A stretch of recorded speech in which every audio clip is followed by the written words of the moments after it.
ভেজাল ও নিম্নমানের ওষুধে বাজার সয়লাভ। বারবার অভিযানের পরও চলছে এই অপতৎপরতা। প্রশাসনকে আরও কঠোর হওয়ার তাগিদ। গণমাধ্যমে আলোচিত কয়েকটি ছাড়া অধিকাংশ শিশু হত্যা মামলারই নেই কোনো অগ্রগতি। বাড়ছে এই ধরনের ঘটনা, নিয়ন্ত্রণে আলাদা টাস্ক ফোর্স গঠনের তাগিদ। মাদক ব্যবসা ছেড়ে দেয়ায় পুলিশের হামলায় নিহত হন চা দোকানদার বাবুল, অভিযোগ স্থানীয়দের। এই ঘটনা সমাজের জন্য অশনি সংকেত, মত বিশ্লেষকদের। অবকাঠামো উন্নয়ন ছাড়াই সিলেটে ৭৩টি নিম্ন মাধ্যমিক স্কুলে পাঠদান চলছে। প্রাথমিক বিদ্যালয়ের শিক্ষক দিয়ে শিক্ষার মান ব্যাহত হওয়ার আশঙ্কা। এবং রেলওয়ের বহরে যোগ হচ্ছে প্রায় ৩০০ নতুন বগি ও ৭০টি ইঞ্জিন। বাড়বে যাত্রী পরিবহন ক্ষমতা, কমবে লোকসান, আশা রেল কর্তৃপক্ষের।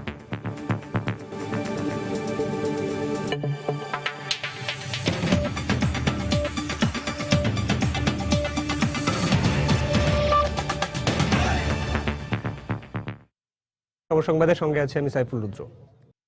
নকল, ভেজাল আর নিম্নমানের ওষুধে বাজার সয়লাভ। বারবার অভিযান চালিয়েও বন্ধ হয়নি এই অপতৎপরতা। পরিস্থিতি নিয়ন্ত্রণে ওষুধ প্রশাসনকে আরও কঠোর হওয়ার তাগিদ বিশেষজ্ঞদের। পাশাপাশি ভেজাল ওষুধের কারণে ক্ষতিগ্রস্তদের সুরক্ষায় কার্যকর উদ্যোগ না থাকায় উদ্বেগ প্রকাশ করেছেন তারা। ওষুধ শিল্প সমিতি বলছে, ভেজাল ওষুধ নির্ণয়ে আধুনিক প্রযুক্তি ব্যবহারের কথাও ভাবছেন তারা। আরও জানাচ্ছেন রাশেদ লিমন। ছোটখাটো ওষুধ থেকে দুরারোগ্য ব্যাধি, সব উপশমেরই প্রধান অবলম্বন ওষুধ। সেই ওষুধ যখন ভেজাল, নকল কিংবা নিম্নমানের হয়, তখন শেষ ভরসা কোথায়? অথচ এমন ভেজাল ওষুধেই সয়লাভ বাজার, যা চলে আসছে দীর্ঘদিন ধরে। 70-এর দশকে সিবাগাইগি নামে এক কোম্পানির আমাশার ওষুধ খেয়ে পার্শ্ব প্রতিক্রিয়ায় আক্রান্ত হয় এই অঞ্চলের প্রায় কয়েক লক্ষ মানুষ। বিষয়টি টের পেয়ে জাপান সরকার সিবাগাইগিকে $12 মিলিয়ন জরিমানা করে। আদালতের নির্দেশ অনুযায়ী সেই অর্থ ব্যয় হয় ওই পার্শ্ব প্রতিক্রিয়ায় আক্রান্ত রোগীদের চিকিৎসার্থে। অথচ এদেশে 1 টাকাও জরিমানা করা হয়নি সিবাগাইগিকে। যদিও এখন অনেকটাই বদলে গেছে দৃশ্যপট। ওষুধ প্রশাসনের তথ্য মতে 2015 সালে মোবাইল কোর্টের অভিযানে 1189টি মামলা দেয়া হয় নকল, ভেজাল আর নিম্নমানের ওষুধ আমদানি, সংরক্ষণ ও উৎপাদনের অভিযোগে। পাশাপাশি 31 জনকে বিভিন্ন মেয়াদে সাজা, 12টি কারখানা, 44টি ফার্মেসি ও 2টি গোডাউন সিলগালা করা হয়। এছাড়া জব্দ করা হয় প্রায় 23 কোটি টাকার ওষুধ। এত কিছুর পরেও নজির রয়েছে একই প্রতিষ্ঠানের একই অপরাধ বারবার করার। যদিও এ ধরনের পদক্ষেপ যথেষ্ট নয় বলে মনে করেন বিশেষজ্ঞরা। যতদিন পর্যন্ত আইনের পরিবর্তন না হয় ততদিন পর্যন্ত আপনি স্পেশাল পাওয়ার একটা বিচার করেন। কয়েকজনকে দৃষ্টান্তমূলক শাস্তি দিলে আমার ধারণা এই ব্যাপকতাটা কমে যাবে। মেয়াদ উত্তীর্ণ ওষুধ আছে, বিদেশি থেকে ওষুধ আসে, এগুলো সবকিছু কিন্তু বাস্তব। এটা সরকারকেও যেমন চেষ্টা করতে হবে, জনগণকেও সেখানে সচেতন করতে হবে। সেখানে ওষুধ প্রশাসনও একটা ভূমিকা রাখতে পারে। তবে অজান্তে এমন ওষুধ সেবন করে যারা ক্ষতিগ্রস্ত, তাদের সুরক্ষায় নেই কোনো ব্যবস্থা। তাই বিষয়টির উপর বাড়তি নজর দেওয়ার তাগিদ তাদের। আজকে যারা নাকি নকল, ভেজাল, নিম্নমানের ওষুধ তৈরি করে, তাদের বিরুদ্ধে ক্ষতিপূরণ চাওয়া যেতে পারে, এটা মানুষ জানে না। সে কিন্তু সিভিল সিট করে এটা কম্পেনসেশন চেতে পারে। কিন্তু এখন সরকার যেটা কালেক্ট করছে সেটা কিন্তু জরিমানা হিসাবে নিয়েছে ফৌজদারি আদালতে। তবে আশার কথা হচ্ছে, ভেজাল ওষুধ নির্ণয়ে শিগগিরই নতুন প্রযুক্তি ব্যবহারের কথা ভাবছে বাংলাদেশ ওষুধ শিল্প সমিতি। ICDDRBর সাথে কথা বলছি, তারা একটা রিসার্চ করছে। যে কোনো ক্রেতা ওষুধ কেনার পরে একটা কোড নম্বর দিয়ে মোবাইলে ফোন করলে এটা আসল বা নকল এটা বোঝা যাবে। ভেজাল ওষুধ বন্ধে চিকিৎসকদেরও ভূমিকা রাখার তাগিদ দিয়েছেন বিশেষজ্ঞরা। রাশেদ লিমন, সময় সংবাদ, ঢাকা।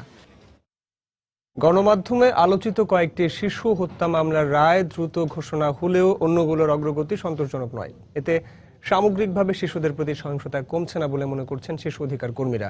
চাঞ্চল্যকর মামলাগুলো দ্রুত নিষ্পত্তিতে আলাদা টাস্ক ফোর্স গঠনের পরামর্শ তাদের। আরও জানাচ্ছেন তাফসির বাবু।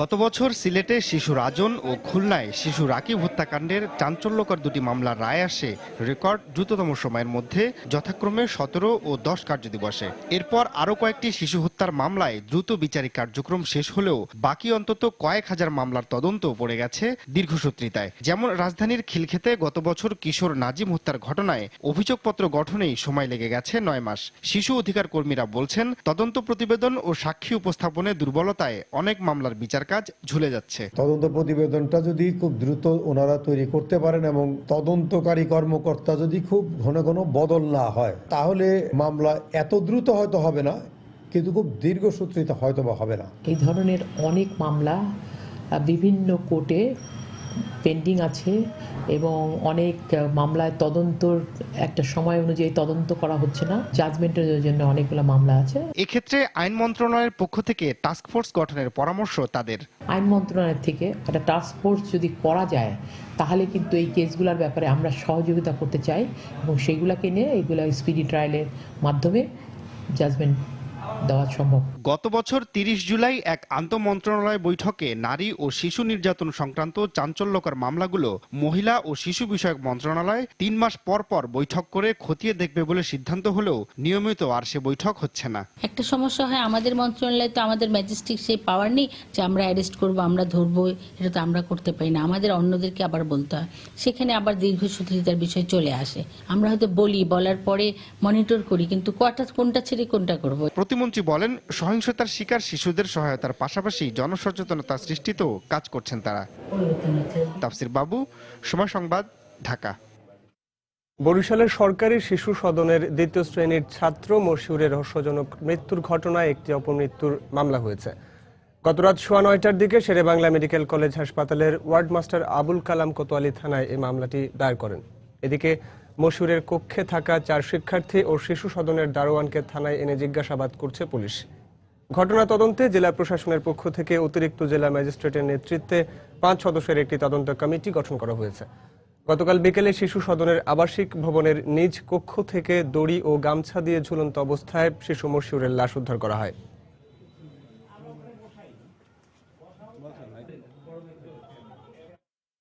রুমে যারা থাকতো সেই 5 জনকে নিয়ে আসা হয়েছে এবং যে গার্ড প্রথম লাশ নামায় তাকে আনা হয়েছে এবং জিজ্ঞাসাবাদ চলছে।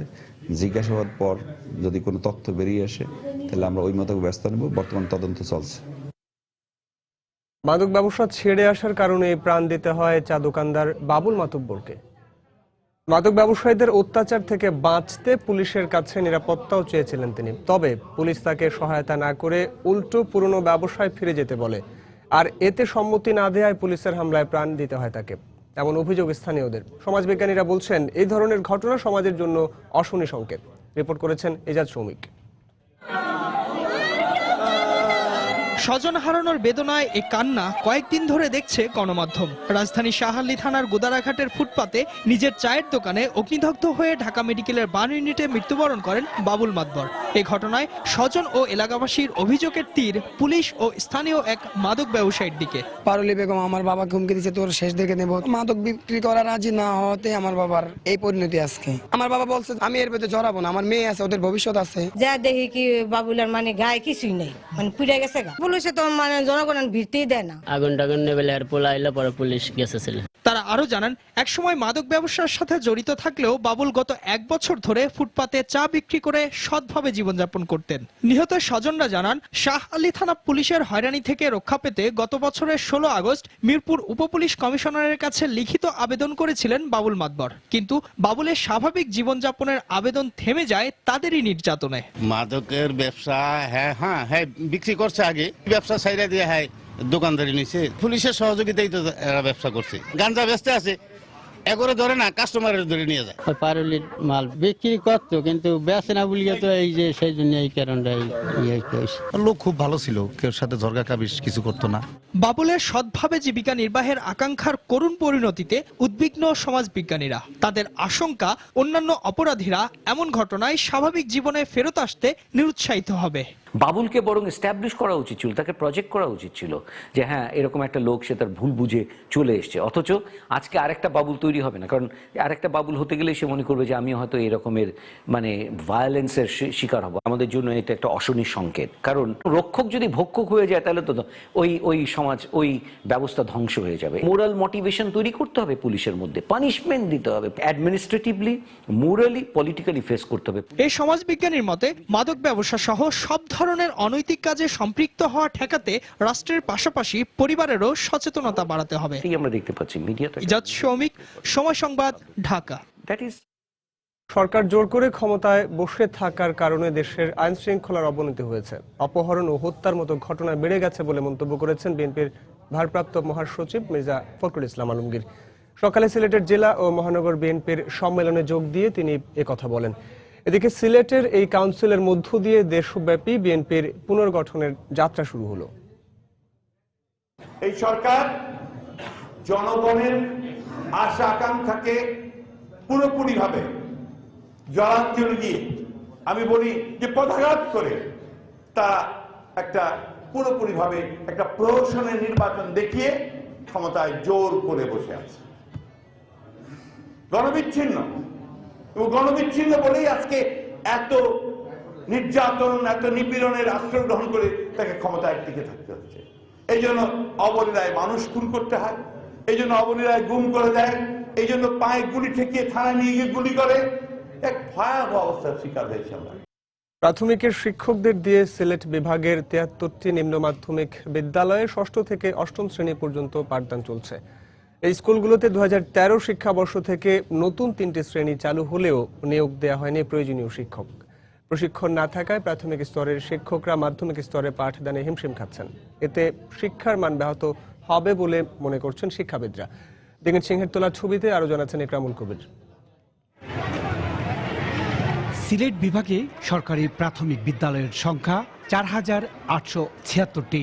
এই বিদ্যালয়গুলোর ১,৪৬৭টি প্রধান শিক্ষক এবং ২,৩২১টি সহকারী শিক্ষকের পদ শূন্য রেখেই ২০১৩ সাল থেকে ৫১টি প্রাথমিক বিদ্যালয়ে খোলা হয় ৬ষ্ঠ থেকে ৮ম শ্রেণীর পাঠদান কার্যক্রম। বর্তমানে ৭৩টি বিদ্যালয়ে এই পাইলট প্রকল্প সম্প্রসারণ করা হয়েছে। কোনো ধরনের প্রশিক্ষণ ছাড়া মাধ্যমিক স্তরের ৩টি শ্রেণীকে প্রাথমিক স্তরের সাথে সংযুক্ত করায় সমস্যায় পড়েছেন শিক্ষকরা। সৃজনশীল পদ্ধতি এইভাবে আমাদের কোনো দেয় নাই, প্রশিক্ষণ দেয় নাই, তাছাড়া ওইটার জন্য আলাদা কোনো বেনিফিটও দিচ্ছে না। শ্রেণীকক্ষের সংকটের পাশাপাশি শিক্ষক স্বল্পতা সহ নানা সমস্যার মধ্য দিয়ে পাঠদান কার্যক্রম চালিয়ে যাচ্ছে বিদ্যালয়গুলো। আমরা যদি সুষ্ঠু শিক্ষাদান করতে চাই তাহলে আমার অতিরিক্ত শিক্ষা ক্লাস দরকার বা আলাদা সেকশন দরকার, যেটা আমার নাই। প্রাথমিক স্তরের শিক্ষকদের দিয়ে মাধ্যমিক স্তরের পাঠদানে শিক্ষার মান ব্যাহত হবে বলে মনে করছেন এই শিক্ষাবিদ। প্রাথমিক বিদ্যালয়ের শিক্ষকরা এর সাথে মোটেই পরিচিত নন এবং তাদের যে শিক্ষার মান সেটা অবশ্যই অনেকাংশেই আমাদের জন্য এটা বিরূপ প্রভাব ফেলবে। বিভিন্ন সমস্যার কথা স্বীকার করে প্রাথমিক শিক্ষা অধিদপ্তরের বিভাগের শীর্ষ কর্মকর্তাও মনে করেন পূর্ব প্রস্তুতি ছাড়া শ্রেণী কার্যক্রম চালু করায় সুবিধা বঞ্চিত হচ্ছেন অনেক শিক্ষার্থী। এই বাচ্চারা অন্য কোনো হাই স্কুলে থাকলে, অর্থাৎ মাধ্যমিক উচ্চশিক্ষা অধিদপ্তরের আওতাধীন থাকলে তারা কিন্তু উপবৃত্তিটা পেত।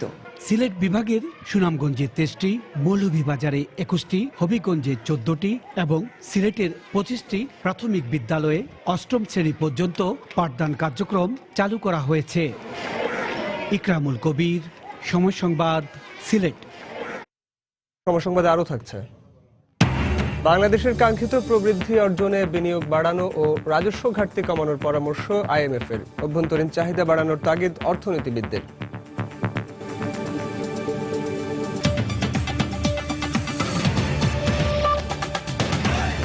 তাই তো সবাই বলে শিল্পাল্লার দিন শেষ, মেগা ডিজিটাল স্কেলে বাংলাদেশ।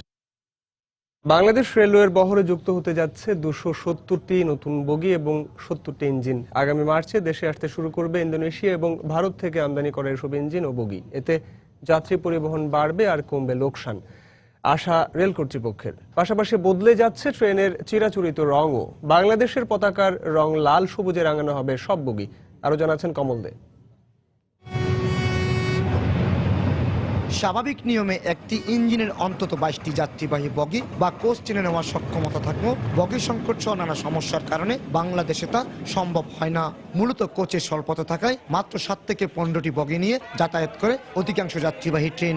এতে একদিকে টিকিট সংকট সৃষ্টি হয়, অন্যদিকে সমান জ্বালানি খরচ করে কম বগি নেওয়ায় আর্থিক ক্ষতির মুখে পড়তে হয় রেলওয়ে কর্তৃপক্ষকে। একটা ইঞ্জিন যেহেতু আমাদের 20 থেকে 22টা বগি টানতে পারতেছে, সেখানে আমরা 10টা থেকে 12টা করে কোচ দিয়ে চালানো, এটা একটা ক্ষতির ব্যাপার। রেলওয়ের 51 বছরের ইতিহাসে বগি এবং ইঞ্জিন কেনার ক্ষেত্রে বড় ধরনের কোনো বিনিয়োগ হয়নি। যোগাযোগ মন্ত্রণালয় থেকে রেলপথ মন্ত্রণালয় পৃথক হওয়ার পর নতুন করে বিনিয়োগ শুরু হয়।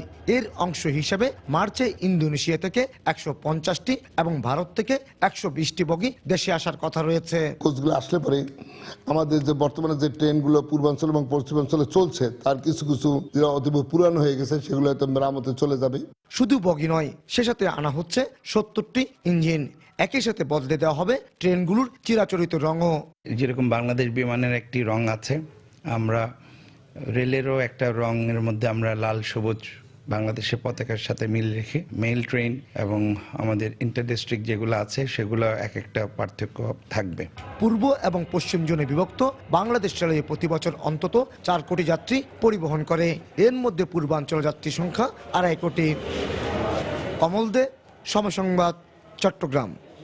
চলতি অর্থ বছর বাংলাদেশে জিডিপির প্রবৃদ্ধি হতে পারে 6.3 থেকে 7% পর্যন্ত। সম্প্রতি আন্তর্জাতিক মুদ্রা তহবিল IMF এর এক প্রতিবেদনে উঠে এসেছে এমন পূর্বাভাস। কাঙ্ক্ষিত প্রবৃদ্ধি অর্জনে বিনিয়োগ বাড়ানো ও রাজস্ব ঘাটতি মেটানোর পরামর্শ সংস্থাটির। অর্থনীতিবিদরা বলছেন, বিশ্ব অর্থনীতির ধীরগতির মধ্যে উচ্চ প্রবৃদ্ধি অর্জন করতে হলে অভ্যন্তরীণ চাহিদা বাড়ানো জরুরি। আরও জানাচ্ছেন সানবির রূপল।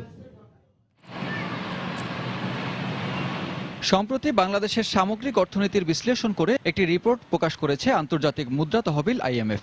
এতে বলা হয়েছে চলতি বছরের প্রবৃদ্ধি হতে পারে 6.3 থেকে 7% পর্যন্ত। সরকারের নীতিতে সামষ্টিক অর্থনীতির স্থিতিশীল অবস্থার কথা বলা হয়েছে প্রতিবেদনে। তবে বেসরকারি বিনিয়োগের ঘাটতি সহ রাজস্ব আদায়ের দিকে নজর দেওয়ার তাগিদ IMF এর। ব্যবসায়ীরা বলছেন, কয়েক বছরের প্রতিকূল রাজনৈতিক অবস্থার বিনিয়োগ খরা কাটিয়ে উঠতে কিছুটা সময় লাগছে। তবে এ সমস্যা সমাধানে সামষ্টিক অর্থনীতির সুবিধা কাজে লাগানোর পরামর্শ অর্থনীতিবিদদের। আজকে যে সিনারিও আমরা দেখতে পাচ্ছি, ইনশাল্লাহ আর 6-7 মাস পরে আমরা আরো অনেক বেশি লোকাল ইনভেস্টমেন্ট দেখতে পারবো। স্থিতিশীলতার সুবিধাটি যে নেয়া, সেই নেয়ার কাজটি আসলে সরকার পুরোপুরি হয়তো পারছেন না। জিডিপির অনুপাতে বেসরকারি খাতের বিনিয়োগে এক ধরনের স্থিতাবস্থা বা স্থিতাবস্থার মধ্যে রয়েছে। সেই জায়গাটি যেটি ইঙ্গিত করে যে প্রচুর সরকারি বিনিয়োগ হিসেবে প্রচুর অর্থ ব্যয় হচ্ছে, কিন্তু সেটি পূর্ণাঙ্গভাবে প্রজেক্ট বাস্তবায়ন পর্যন্ত যেতে পারছে না, বরঞ্চ প্রজেক্টের দীর্ঘায়ন হচ্ছে, সুবিধা পাবার সময়কালটাও দীর্ঘায়িত হচ্ছে। IMF বলছে, সরকারি বেতন বৃদ্ধি সহ নতুন ভ্যাট কাঠামোর কারণে চলতি অর্থ বছরে বাড়তে পারে মূল্যস্ফীতি। তবে আন্তর্জাতিক বাজারের সঙ্গে সমন্বয় করে জ্বালানি তেলের দাম কমালে পরিস্থিতি নিয়ন্ত্রণের মধ্যে থাকবে। ব্যাংকের নন পারফরমেন্স লোনের ব্যাপারটা, মানে ওরা বলছে আরো কেয়ারফুলি আমাদেরকে লোন দিতে হবে। 100% কারেক্ট। নন পারফরমেন্স লোনটা আমাদের একটা চিন্তা ভাবনার সময় এসে গেছে। বৈশ্বিক মূল্য পরিস্থিতি এখন যে স্রোতাবস্থা রয়েছে এবং অভ্যন্তরীণ মূল্য এবং উৎপাদন পরিস্থিতির যে পর্যায়, তা থেকে খুব বড় রকমের যে উল্লম্ফন মূল্যস্ফীতি হবে সেটি হয়তো নাও হতে পারে। বাজেট প্রণয়নে ও বাস্তবায়নে আরো মনোযোগী এবং সরকারি প্রকল্পগুলো বাস্তবায়নে সঠিক পরিকল্পনার পরামর্শ দেওয়া হয় IMF এর প্রতিবেদনে। আর্থিক সামর্থ্য। সানবির রূপল, সময় সংবাদ, ঢাকা। সময় সংবাদ আরও থাকছে। আন্তর্জাতিক হুঁশিয়ারি উপেক্ষা করে দূরপাল্লার ক্ষেপণাস্ত্র উৎক্ষেপণ করল উত্তর কোরিয়া। জাপান, দক্ষিণ কোরিয়া ও যুক্তরাষ্ট্রের নিন্দা।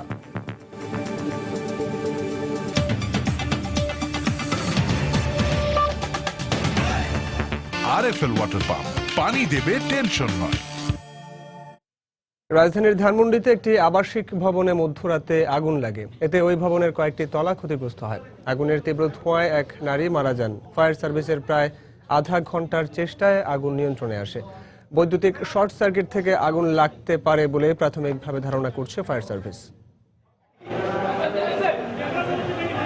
মাঝ রাতে বহুতল আবাসিক ভবনে আগুন, চারিদিকে শোরগোল আর আতঙ্ক। রাত প্রায় 1:15। ধানমন্ডি 15 কমিশনারের গলি 285/2 নম্বর ভবন। 12 তলা ভবনটির বেশিরভাগ মানুষ নামতে পারলেও 8 তলা থেকে উপরের দিকে কিছু মানুষ আটকা পড়ে।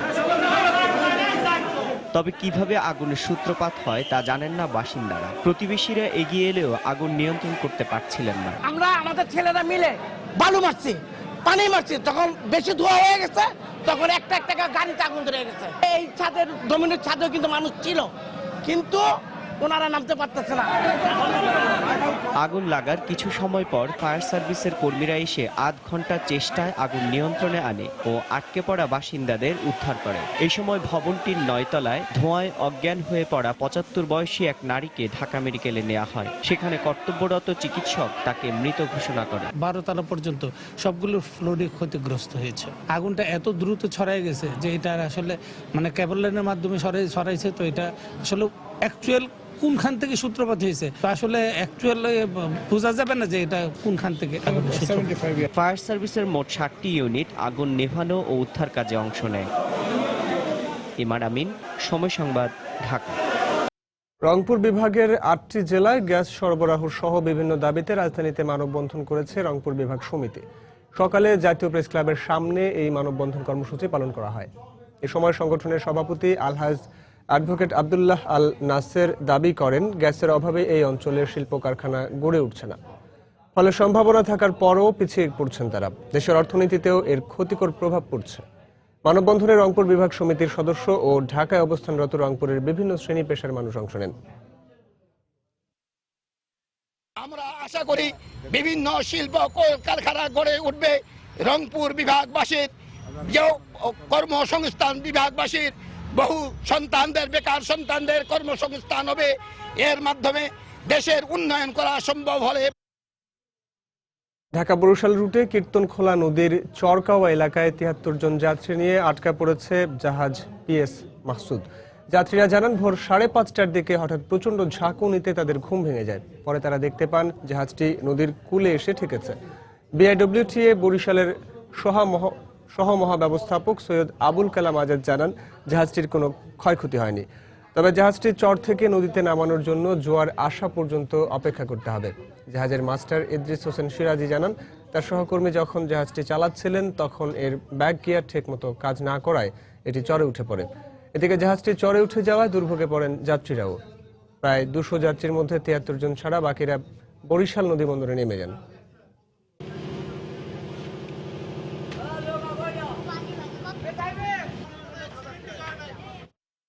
আমরা তখন বিভিন্ন সমস্যা পড়ে গেছি, যাবো লাস্ট সীমানা মোড়লগঞ্জ, তখন আর যাতে পারতেছি না। আর এরা কোনো কর্তৃপক্ষ কোনো গ্রহণ করতেছে না। কিভাবে এখানে মারি বলতে পারি না, এখন তো যাইতে আমাদের খুব দুর্ভোগ হয়ে যাইতেছে। ব্যাক গেট দিছি, কিন্তু ব্যাক গেটটা ধরতে দেরি হতে হালকার উপর সে কাঁচার উপর লেগে গেছে। আর এই জাহাজগুলা একটু লাগলেই ওই নিজস্ব চেষ্টা নামাতে কষ্ট হয়, তো এই জন্য আমরা জোয়ারের অপেক্ষা করতেছি। জোয়ার হলে আশা করি নেমে যাবে। জোয়ারে জাহাজ নেমে গেলে মোড়লগঞ্জের উদ্দেশ্যে যাত্রা শুরু হবে। তা না হলে বরিশালের যাত্রীদের টিকিটের টাকা ফেরত দেওয়া হবে। আমরা জোয়ারের জন্য অপেক্ষা করছি। ১৪ দলের বৈঠক শেষে রাজধানীর ধানমন্ডিতে আওয়ামী লীগ সভানেত্রীর রাজনৈতিক কার্যালয়ে ব্রিফ করছেন জোটের মুখপাত্র স্বাস্থ্যমন্ত্রী মোহাম্মদ নাসিম। আমরা সরাসরি চলে যাচ্ছি সেখানে। আজকে আমাদের দেশের মানুষকে শুধু পীড়া দিচ্ছে না, ৭১-এর ঘাতকদের হাতে নিহত স্বজনদের কাছে অত্যন্ত কষ্টদায়ক হয়ে উঠেছে। তো পাকিস্তানিদের চরিত্র কোনোদিন বদলানো সম্ভব নয়। তাদের দোসরদের জন্য তার যে মায়া কান্না, তাদের যেই আস্ফালন, এটা ক্ষমাহীন অপরাধ। সিমলা চুক্তি অনুযায়ী ১৯৫ জন যারা যুদ্ধাপরাধী ছিল পাকিস্তানিদের, তাদের বিচারও কিন্তু এখনো সম্পন্ন করেনি, পাকিস্তানের উদ্যোগ নেয়নি। এমনকি সিমলা চুক্তির সঙ্গে তারা বরকরার করেছে, এটা আমরা নিন্দা করি। আজকে এই পাকিস্তানিদের ধৃষ্টতার আমরা তীব্র নিন্দা করছি। ১৪ দল সর্বোচ্চ কণ্ঠে এই পাকিস্তানিদের ধৃষ্টতাপূর্ণ আচরণ এবং বক্তব্যের আমরা তীব্র নিন্দা করছি, সম্পূর্ণ প্রত্যাখ্যান করছি বাংলার জনগণের পক্ষ থেকে। আমরা মনে করি পাকিস্তানিদের বোধোদয় হবে, তারা আমাদের সঙ্গে সম্পর্ক রাখার চেষ্টা করবে, না হলে হয়তোবা আজও কারো একদিন হয়তো বাঙালিকে মানুষকে চিন্তা করতে হবে পাকিস্তানের সাথে আমাদের রাজনৈতিক কূটনৈতিক সম্পর্ক থাকবে কি না, চিন্তা করতে হবে আমাদের, এটা মনে রাখা উচিত। আমরা এই কথা এই ব্যাপারে আরও বলতে চাই, আমাদের পররাষ্ট্র মন্ত্রণালয়কে বলতে চাই, অনুরোধ করতে চাই ১৪ দলের পক্ষ থেকে, তারা যেন সার্কভুক্ত যেহেতু আমরা দেশ, উপযুক্ত ফোরামে এই বিষয়টি যেন আলোচনা করার উদ্যোগ গ্রহণ করে এবং এ ব্যাপারে যেন প্রয়োজনীয় পদক্ষেপ তারা নেয়। আজকে আরও বিস্ময়কর ব্যাপার হলো, যখন সমগ্র বাঙালি জাতি এ ব্যাপারে নিন্দা করছে, তীব্র কণ্ঠে প্রতিবাদ করছে, বিভিন্ন রাজনৈতিক দলগুলো, মুক্তিযুদ্ধ চেতনার দলগুলো আজকে বিভিন্নভাবে কর্মসূচি দিচ্ছে, সেই সময় আমাদের বিএনপি নেত্রী বেগম খালেদা জিয়া এই কদিন আগে তিনি বললেন, শহীদদের ৩০ লক্ষ শহীদদের সংখ্যা নিয়ে কথা বললেন। একজন মুক্তিযোদ্ধার স্ত্রী হয়ে বেগম খালেদা জিয়া সাবেক প্রধানমন্ত্রী ছিলেন, তিনি এতদিন পরে হঠাৎ করে ৩০ লক্ষ শহীদদের সংখ্যা নিয়ে কথা বলছেন কেন?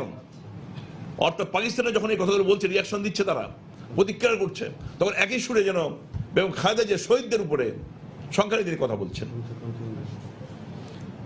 এবং এর মাধ্যমে কি বোঝা যায়, তার যে পাকিস্তানের প্রতি তাদের মমত্ববোধ, ৭১ পাকিস্তানিদের যে ঘৃণ্য আচরণ, আচরণকে সমর্থন করছে বেগম খালেদা জিয়ার এই উক্তি, যা আন্তর্জাতিকভাবে স্বীকৃত।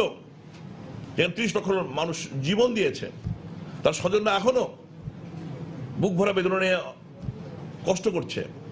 যখন আমরা সেই যুদ্ধপথে বিচার করছি, অন্তপক্ষে শেখ হাসিনার নেতৃত্বে শেখ হাসিনা আজকে এই স্বজনদের ব্যথা নিবারণের জন্য কাজ করে যাচ্ছেন, তখন তিনি ৩০ লক্ষ শহীদদের সংখ্যা নিয়ে কথা বললেন। এবং তার একজন সহকর্মী আরো ধৃষ্টতা দেখালো যখন বুদ্ধিজীবীদের আত্মাহুতিকে নির্বোধ বলে উক্তি করলেন। আশ্চর্য লাগে, বিস্ময় লাগে। এটাকে বাংলাদেশের মানুষই না বাংলাদেশের নাগরিকেরা, এই খালেদা জিয়ার এই সমস্ত তার সহকর্মীরা যারা এই কথাগুলো আজকে উক্তি করে, যখন আমরা কেবল বিজয় মাসকে অতিক্রম করলাম, খালেদা মার্চ আমাদের সামনে অপেক্ষা করছে, ফেব্রুয়ারি মাস চলছে, সে সময় এই উক্তিগুলি করা হচ্ছে। এর চেয়ে দুঃখজনক দুর্ভাগ্যজনক কিছু হতে পারে না। 14 দল আছে ঘৃণা ভরে বেগম খালেদা জিয়ার উক্তিকে প্রত্যাখ্যান করছে। তিনি বলতে চায় 14 দল এই জন্য তার ক্ষমা চাওয়া উচিত বাংলার জনগণের কাছে, এবং খালেদা জিয়া তার দোষদের ক্ষমা চাওয়া উচিত। নাহলে মনে করবো আমরা পাকিস্তান দোষ হিসেবে তারা এখন কাজ করছে, পাকিস্তান থেকে উৎসাহিত করছে তাদের এই রিয়াকশনের জন্য। বরং যে দেখেন, আমি সাংবাদিক বন্ধুরা এখানে আছেন, দেখেন পাকিস্তানে যে আচরণ করছেন, এবার কোনো কথা তিনি বলেন, নীরব আছেন তিনি, কিন্তু ৭১ শহীদদের নিয়ে কথা কটাক্ষ করছেন তিনি। আজকে আমরা সিদ্ধান্ত নিয়েছি, যেহেতু আমরা জোট মুক্তিযুদ্ধের পক্ষের চেতনার সবচেয়ে বড় জোট, আমরা সিদ্ধান্ত নিয়েছি আগামী 15 ফেব্রুয়ারি বিকাল 4টায় ঢাকায় আমরা পাকিস্তানের এই উক্তি, তার এই ধৃষ্টতা আচরণের জন্য, খালেদা জিয়ার এবং তার দোষদের এই আচরণের বিরুদ্ধে আমরা 15 ফেব্রুয়ারি নাকি বিকাল 4টায় ঢাকা শহরে আমরা মানববন্ধন করব। যে মানববন্ধনে সমস্ত মুক্তিযুদ্ধের চেতনার রাজনৈতিক দলগুলো, 14 দলগুলো এবং সাংস্কৃতিক সামাজিক সংগঠনগুলো, বিভিন্ন সামাজিক সংগঠন মুক্তিযুদ্ধের চেতনা যারা বিশ্বাস করে, লক্ষ লক্ষ লোক আমরা 15 ফেব্রুয়ারিতে ঢাকা, আমরা এটা বঙ্গবন্ধুতে আমাদের কেন্দ্রীয় নেতৃত্ব উপস্থিত থাকবে, যেটা ডিটেলস পরে বলা হবে, কিন্তু আমরা 15 ফেব্রুয়ারিতে মানববন্ধন করবো ঢাকা শহরে। পর্যায়ক্রমে আমরা জেলা বিভিন্ন জায়গায় আমরা বিভিন্ন কর্মসূচি দেবো। তো কেন্দ্রীয়ভাবে 15 তারিখে আমরা তীব্র প্রতিবাদ করবো লক্ষ লক্ষ লোকের জমায়েতের মধ্যে ঢাকা শহরে মানববন্ধনের মধ্যে দিয়ে। আরেকটি কথা আমি বলতে চাই, যেটা সুলতান বলা উচিত ছিল, আমাদের দুজন অত্যন্ত ৭১ আমাদের বন্ধু, আমাদের রণাঙ্গনে থেকে যারা যুদ্ধের নেতৃত্ব দিয়েছিলেন, আমাদের মিত্রবাহিনীর জেনারেল জেকব এবং জেনারেল কৃষ্ণ, এই দুজনকে আমরা সাম্প্রতিককালে হারিয়েছি। 14 দল অত্যন্ত গভীর দুঃখের সঙ্গে জেনারেল জেকব এবং জেনারেল কৃষ্ণ ভারতের সেনাবাহিনীর যারা সেনানায়ক হিসাবে আমাদের মুক্তিবাহিনীর সঙ্গে একই সঙ্গে থেকে বীরত্বপূর্ণ সংগ্রামের নেতৃত্ব দিয়েছিলেন। 16 ডিসেম্বরের বিজয়ের পাক্কারে যাদের ভূমিকা ছিল অত্যন্ত প্রশংসনীয়, তাদের মৃত্যুতে আমরা গভীর শোক জানাচ্ছি দলের পক্ষ থেকে। 14 দলের বৈঠক শেষে রাজধানীর ধানমন্ডিতে আওয়ামী লীগ সভানেত্রীর রাজনৈতিক কার্যালয়ে ব্রিফ করছিলেন জোটের মুখপাত্র মোহাম্মদ নাসিম। আমরা সরাসরি ছিলাম সেখানে। অবৈধ দখলের কবলে পড়েছে কুষ্টিয়া সহ 4 জেলার কৃষিতে গুরুত্বপূর্ণ অবদান রাখা গঙ্গা কপোতাক্ষ সেচ প্রকল্পের খালগুলো। প্রভাবশালীদের মদদে খালের জমিতে গড়ে উঠেছে বিভিন্ন স্থাপনা। কৃষকদের অভিযোগ, এতে সেচ কাজের স্বাভাবিক কার্যক্রম বাধাগ্রস্ত হচ্ছে। কুষ্টিয়া প্রতিনিধি এস এম রাশেদের পাঠানো তথ্য ও ছবি নিয়ে ডেস্ক রিপোর্ট। গঙ্গা কপোতাক্ষ সেচ প্রকল্পের এই খালগুলো থেকে একসময় কুষ্টিয়া, মাগুরা, চুয়াডাঙ্গা ও ঝিনাইদহে জেলার 1,97,000 হেক্টর জমিতে বছরে 2 বার সেচ সুবিধা দেয়া হতো। অথচ সারা বছর পানিতে টইটুম্বুর থাকা সেই খালগুলো এখন পরিণত হয়েছে সরু খালে। স্থানীয়দের অভিযোগ, কর্তৃপক্ষের উদাসীনতায় দিনের পর দিন খাল দখল করে নিচ্ছে প্রভাবশালী মহল। দখলের পর ভরাট করে গড়ে তোলা হচ্ছে দালান, দোকানপাট সহ নানা স্থাপনা। এ কারণে অতিরিক্ত পানি হলে সৃষ্টি হয় জলাবদ্ধতার। সরকারি সম্পত্তিগুলো, জিকে প্রজেক্টের সম্পত্তিগুলো অবৈধ দখল হয়ে যাচ্ছে। রক্ষণাবেক্ষণের দ্রুত জরুরি ব্যবস্থা নেওয়া উচিত। এদিকে খালগুলো অবৈধ দখলে থাকায় ব্যাহত হচ্ছে পানির স্বাভাবিক প্রবাহ। কৃষকদের দাবি, সঠিক সময়ে পর্যাপ্ত পানি না পাওয়ায় ক্ষতির মুখে পড়ছেন তারা। পানি সঠিকভাবে না পাই তাহলে আমাদের বিশাল ক্ষতি হচ্ছে। এটা না হলে আমরা পানির অভাব হবে, অন্য সাইডে অভাব হবে, চাষেরও ক্ষতি হবে প্রচন্ড। তবে দখলদার উচ্ছেদ করে খালগুলোর সংস্কারে দ্রুত ব্যবস্থা নেওয়ার আশ্বাস দিলেন প্রকল্প পরিচালক। অবৈধ স্থাপনা উচ্ছেদের নির্দেশনা রয়েছে, সেই নির্দেশনা অনুযায়ী প্রক্রিয়া চলমান আছে। 1965 সালে গঙ্গা কপোতাক্ষ সেচ প্রকল্পের আওতায় 1700 কিলোমিটার সেচ খাল থাকলেও এখন তা দাঁড়িয়েছে অর্ধেকে। সময় সংবাদ, কুষ্টিয়া। দেশের বাইরের খবর। সব ধরনের আন্তর্জাতিক হুঁশিয়ারি উপেক্ষা করে দূরপাল্লার ক্ষেপণাস্ত্র উৎক্ষেপণ করল উত্তর কোরিয়া। সমালোচকরা দাবি করেছে নিষিদ্ধ ক্ষেপণাস্ত্র প্রযুক্তি ব্যবহার করেছে পিয়ংইয়ং। জাপানের প্রধানমন্ত্রী শিনজো অ্যাবে এই ঘটনাকে জাতিসংঘ নিরাপত্তা পরিষদের প্রস্তাবের লঙ্ঘন বলে মন্তব্য করেছেন। জাপানের দক্ষিণাঞ্চলীয় ওকিনাওয়া দ্বীপের খুব কাছে অবস্থিত উত্তর পশ্চিমাঞ্চলীয় ঘাঁটি থেকে ক্ষেপণাস্ত্র উৎক্ষেপণ করে উত্তর কোরিয়া। জাপান, দক্ষিণ কোরিয়া ও যুক্তরাষ্ট্র এই ঘটনার নিন্দা জানিয়ে জাতিসংঘকে জরুরি বৈঠক ডাকার অনুরোধ জানিয়েছে। এদিকে পিয়ংইয়ং বরাবরের মতো দাবি করে আসছে, পৃথিবীর কক্ষপথে স্যাটেলাইট স্থাপনের অংশ হিসেবে এই পরীক্ষা চালানো হয়েছে। তবে যুক্তরাষ্ট্র, দক্ষিণ কোরিয়া, চীনের দাবি, আন্তঃমহাদেশীয় ব্যালিস্টিক ক্ষেপণাস্ত্রের সক্ষমতা অর্জনের লক্ষ্যেই এই পরীক্ষা চালানো হয়েছে।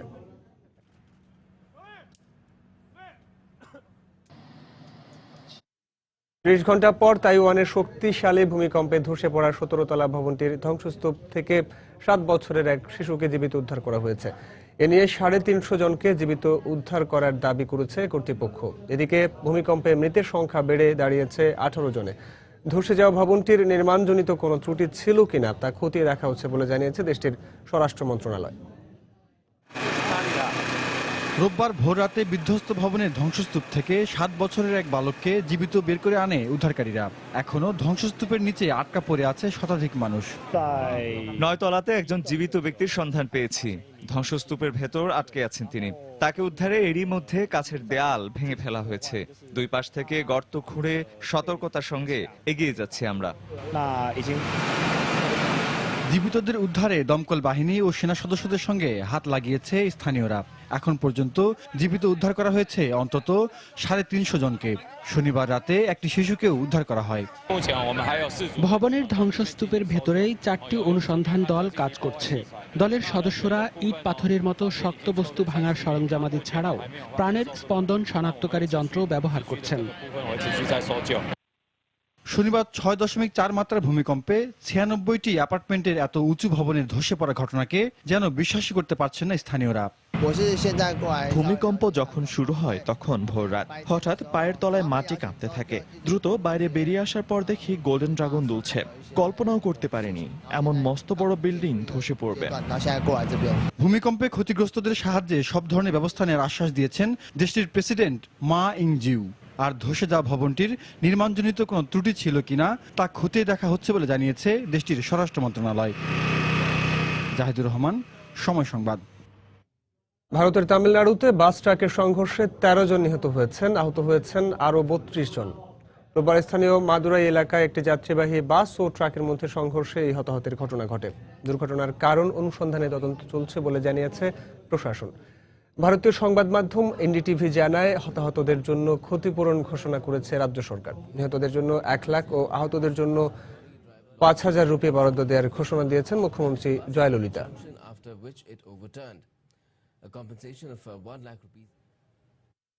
কলম্বিয়া নতুন করে 3,000-এর বেশি মানুষের দেহে জিকা ভাইরাস সংক্রমণের খবর নিশ্চিত করেছে দেশটির সরকার। এ নিয়ে দেশটিতে এই ভাইরাসে আক্রান্তের সংখ্যা 25,500 ছাড়ালো। এছাড়া মশাবাহী স্নায়বিক সমস্যাজনিত গুলেনবার রোগে আক্রান্ত হয়েছেন আরও 1,000 জন। জিকায় আক্রান্ত 3 জনের মৃত্যুর খবরের একদিন পর এই তথ্য জানানো হলো। এদিকে যৌন সঙ্গমের মাধ্যমে মার্কিন নাগরিকের দেহে এই ভাইরাসের সংক্রমণের পর দেশটিতে পুরুষদের জন্য স্বাস্থ্য বিষয়ক বিশেষ নির্দেশনা জারি করেছে দেশটির Central for Disease Control and prevention.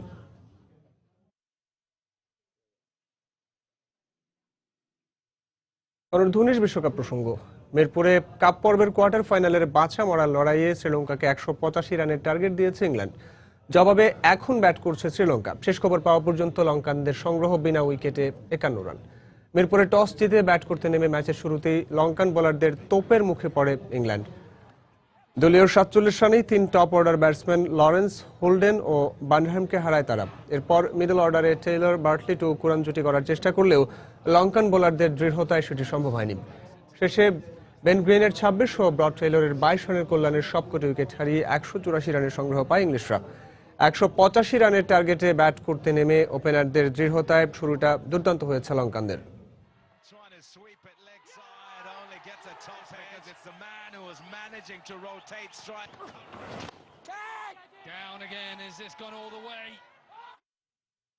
ভারতের গৌহাটিতে অনুষ্ঠিত হচ্ছে দক্ষিণ এশিয়ান গেমসের 12তম আসরের বিভিন্ন ইভেন্টের খেলা। এই মুহূর্তে সেখানে আছেন আমাদের সহকর্মী সজল মিত্র রিচার্ড। এসএ গেমসের সবশেষ খবর জানতে আমরা সরাসরি যোগ দিচ্ছি রিচার্ডের সঙ্গে। রিচার্ড, রুদ্র, আসলে আপনি যেমনটা বলছিলেন 12তম দক্ষিণ এশিয়ান গেমসের যে আসরটা চলছে ভারতের গৌহাটি এবং শিলংয়ে, তো সেখানে কিন্তু আজ তৃতীয় দিনের মতো অনুষ্ঠিত হচ্ছে এই আসরের ইভেন্টগুলো, বিভিন্ন ডিসিপ্লিনের ইভেন্টগুলো।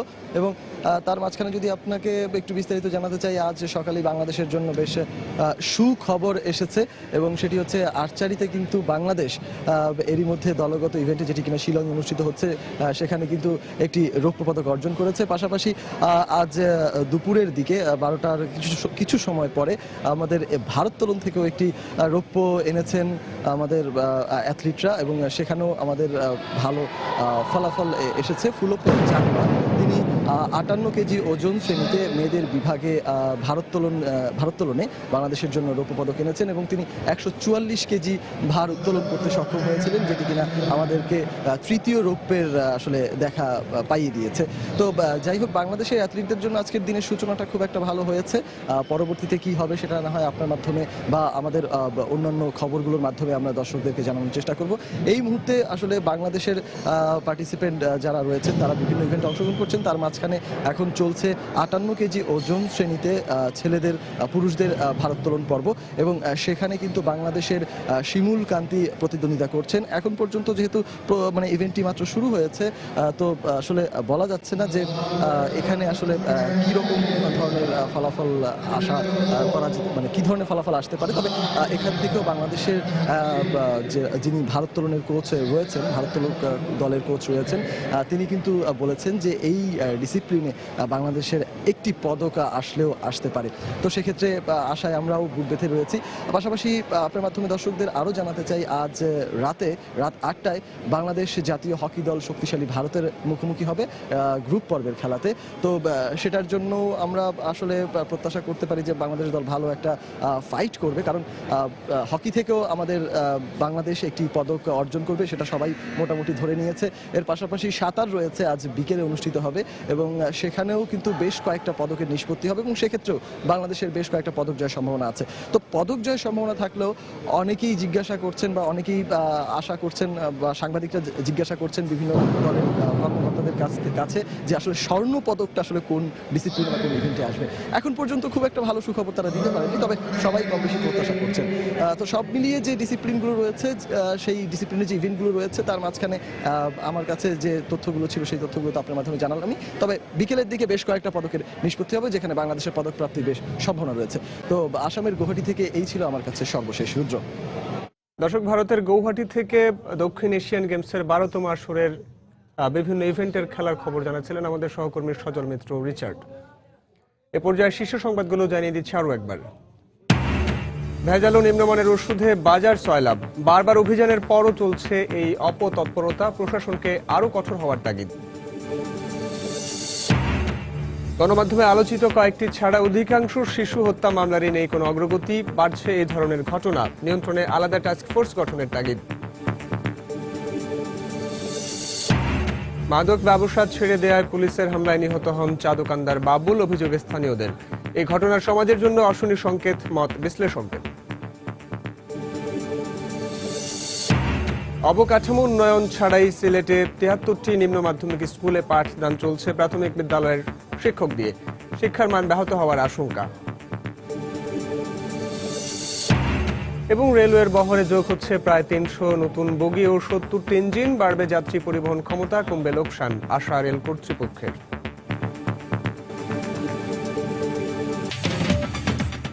এ ছিল এখনকার মতো। যে কোনো খবর পেতে ভিজিট করুন সময়নিউজ.tv। যে কোনো বাংলা লিংক, রবিও সিরিয়াল নম্বর থেকে সময় সংবাদের খবর, অনুষ্ঠান সম্পর্কে জানতে এবং যে কোনো তথ্য সময় সংবাদকে জানাতে ডায়াল করুন 16242 নম্বরে। এছাড়া এইমাত্র পাওয়া খবর আপনার মোবাইলে পেতে SMS করুন *SN লিখে পাঠিয়ে দিন 16242 নম্বরে। সঙ্গে থাকুন সময়ের।